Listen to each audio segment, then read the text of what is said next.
Sadhguru Nath Maharaj Ki Jai, and welcome to Jagadambe Reads the Holy Books of India, Mahabharata413. As you may remember, Arjuna had a really good dream. Chapter 13. The 14th day dawns. The 14th day of the great war dawned. It was the 4th day of the leadership of Drona. Yudhishthira got up early in the morning. He had finished all his morning worship. Krishna came to his tent. After him came all the lions on the side of the Pandavas.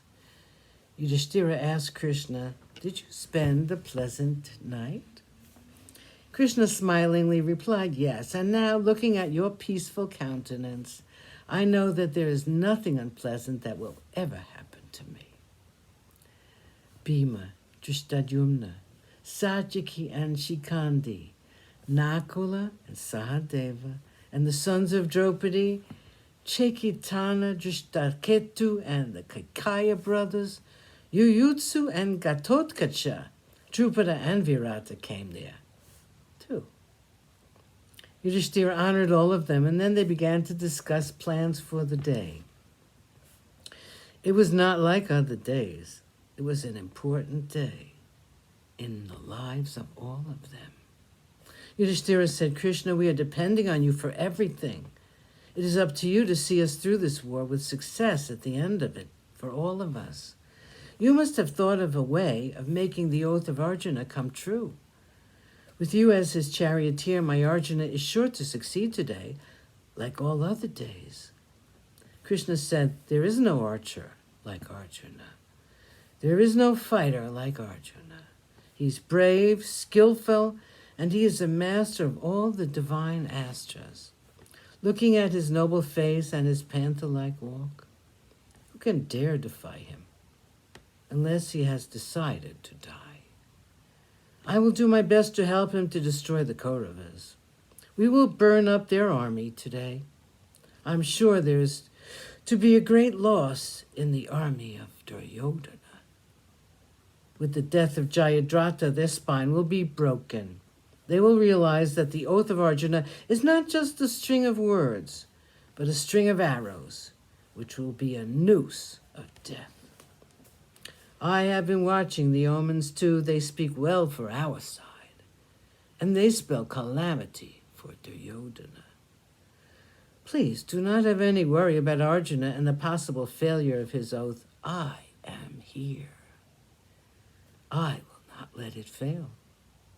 You can be sure of it, Yudhishthira." Even as they were talking thus, Arjuna came to the tent of Yudhishthira. He fell at the feet of Yudhishthira and all those who were elder to him.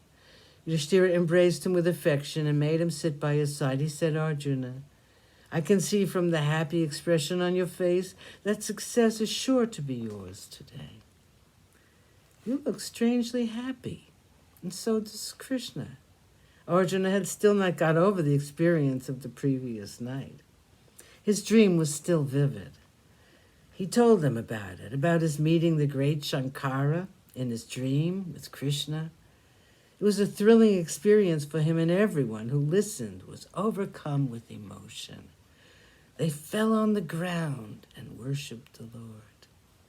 They were now sure that Arjuna would be able to keep his oath. Great shouting was heard in the camp of the Pandavas. Everyone was excited at the thought of the war. The conches and trumpets made music. They all began to get ready for the war front. Satyaki and Krishna got into the same chariot and left the tent of Yudhishthira. They reached the tent of Arjuna. Krishna descended from his chariot. His role was to be changed. He was the charioteer to Arjuna. Smilingly, he took leave of Satyaki and proceeded to the stables. He washed the horses with loving hands. He placed their armors on the 4 white horses of Arjuna. The chariot was equipped with all the necessary weapons. He did it all with loving care.